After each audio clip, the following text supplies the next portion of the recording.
Okay. Now I put the expander a little deeper in there, a little past the edge. You can see with just my hand, turning it by hand, is pushing that dent out.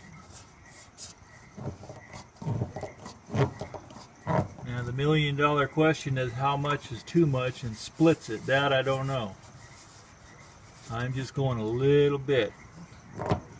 If it splits, you're going to learn some new language. That looks pretty good. And it reflexed a little bit back.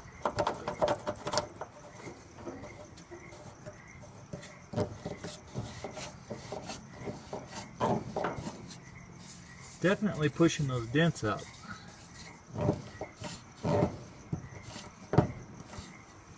That's pretty snug. I'm going to back it out. It seems to have helped quite a bit. Take a couple measurements and see if we're close.